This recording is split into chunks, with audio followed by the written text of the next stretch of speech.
নমস্কার বন্ধুরা, welcome to SB spot zone. এই ভিডিওতে আমরা কথা বলবো বেশ কিছু গুরুত্বপূর্ণ আপডেট নিয়ে।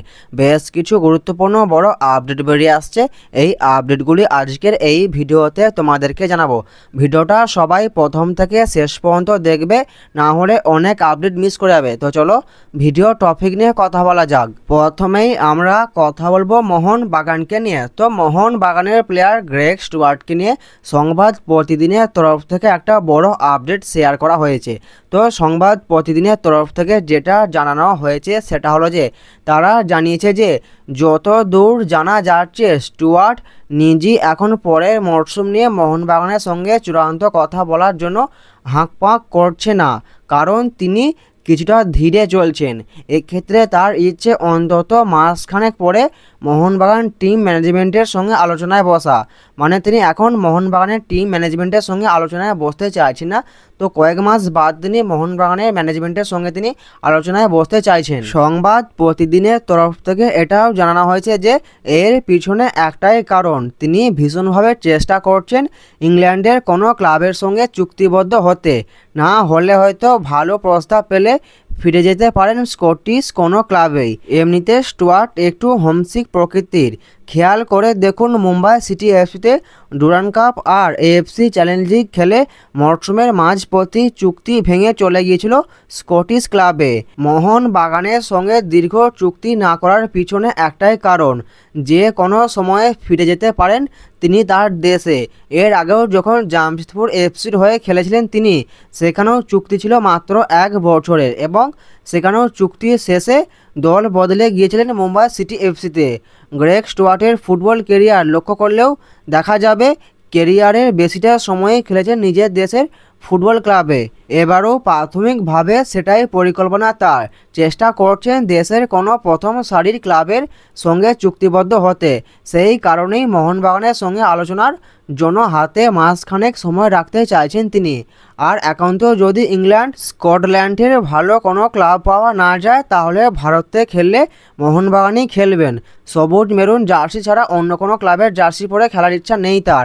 তিনি সবুজ মেরুনকে ভালোবেসে ফেলেছেন, এটুকু তো গ্যারান্টি দিয়ে বলা যেতেই পারে, কিন্তু তিনি চাইছেন তিনি তার দেশে স্কটল্যান্ডে ফিরে যেতে। সংবাদ প্রতিদিনের তরফ থেকে গ্রেগ স্টুয়ার্টকে নিয়ে এরকমই আপডেট শেয়ার করা হয়েছে। তো এটুকু তো গ্যারান্টি দিয়ে বলা যেতেই পারে যে গ্রেগ স্টুয়ার্টকে নেবার জন্য আইএসএলের বেশ কিছু ক্লাব ঝাঁপাবে এবং তাছাড়াও আইএসএলের বাইরে মানে অন্য কোনো দেশের ক্লাব তারাও গ্রেগ স্টুয়ার্টকে নেবার জন্য তার সঙ্গে কথাবার্তা চালাবে। তো শেষমেশ গ্রেগ স্টুয়ার্ট তিনি কী সিদ্ধান্ত নেয় এটা এখন দেখার বিষয়। তো গ্রেগ স্টুয়ার্টকে নিয়ে ভবিষ্যতে যদি আরও কোনো নতুন আপডেট বেরিয়ে আসে আমি তোমাদের অবশ্যই জানিয়ে দেবো। মোহনবাগানকে নিয়ে পরবর্তী যে আপডেটটা তোমাদেরকে জানাবো সেটা হলো যে মোহনবাগানের গোলকিপার ধীরাজ সিং। তো ধীরাজ সিংয়ের সঙ্গে মোহনবাগানের কন্ট্রাক্ট আছে 31শে মে 2025।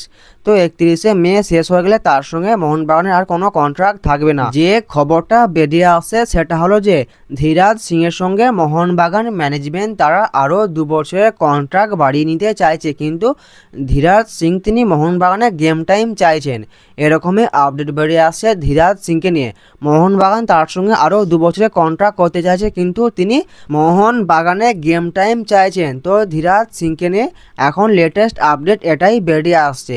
এটাও জানতে পারা যাচ্ছে সেটা হলো যে ধীরাজ সিংয়ের কাছে আইএসএলের অন্য ক্লাবের অফার রয়েছে। এরপর আমাদের এটাই দেখার যে ধীরাজ সিং তিনি ভবিষ্যতে কী সিদ্ধান্ত নেয়। তিনি মোহনবাগানের সঙ্গে ভবিষ্যতে চুক্তি বাড়ায় না অন্য ক্লাবে সাইন করেন, এটাই এখন দেখার বিষয়। তো ধীরাজ সিংকে নিয়ে ভবিষ্যতে যদি অন্য কোনো নতুন আপডেট বেরিয়ে আসে আমি তোমাদের অবশ্যই জানিয়ে দেব। এরপর আমরা কথা বলবো মোহনবাগানের গোলকিপার বিশাল কায়েতকে নিয়ে। তো বিশাল কায়েত তিনি ন্যাশনাল টিমে সুযোগ পেয়েছেন, আশা করি তোমরা সকলেই জানো। এরপর আমাদের এটাই দেখা যায় তিনি ন্যাশনাল টিমে ফার্স্ট 11-এ সুযোগ পান কিনা এটা এখন সবথেকে দেখার বিষয়। কিন্তু 90% চান্স বেশি বিশাল কায়েত তিনি এবারে ন্যাশনাল টিমে ফার্স্ট 11-এ সুযোগ পেতে চলেছে এবং তার অনেক বছরের অপেক্ষার অবসান ঘটতে চলেছে, এটুকু তো বলতেই পারি। তো তার অপেক্ষার অবসান কেন বলছি, ব্যাপারটা হলো এটাই যে এবারে ন্যাশনাল টিমে 3 জন গোলকিপার সুযোগ পেয়েছেন। মোহনবাগানের গোলকিপার বিশাল কায়েত এবং ওডিশা এফসির গোলকিপার অমরিন্দর সিং এবং নর্থ ইস্টের গোলকিপার গুরমিত সিং। তো এই তিনজন গোলকিপার ন্যাশনাল টিমে সুযোগ পেয়েছেন। এরপর ব্যাপার হলো এটাই যে এটুকু তো গ্যারান্টি দিয়ে বলা যেতেই পারে যে ওড়িশা এফসির গোলকিপার অমরিন্দর সিং এবং নর্থ ইস্টের গোলকিপার গুরমিত সিং, তো এই দুজনের থেকে বিশাল কায়েত তিনি বেশ অনেক ভালো ফর্মে আছেন। বেশ কয়েক বছর ধরে এই দুজন গোলকিপারের থেকে বেশ ভালো ফর্মে আছেন এবং বর্তমানেও বিশাল কায়েত এই দুজনের থেকে বেশ অনেক ভালো ফর্মে আছেন। এটুকু তো সবাই যেন এটা গ্যারান্টি দিয়ে বলা যেতেই পারে। তাহলে ন্যাশনাল টিমের কোচ ফার্স্ট 11-এ কোন গোলকিপারকে সুযোগ দেবেন এবারে? যতটা সম্ভব মানে এটুকু তো গ্যারান্টি দিয়ে বলা যেতেই পারে যে বিশাল কায়েত তিনি এবার ন্যাশনাল টিমে ফার্স্ট 11-এ সুযোগ পেতে চলেছেন এবং তার অনেক বছরের অপেক্ষার অবসান ঘটতে চলেছে।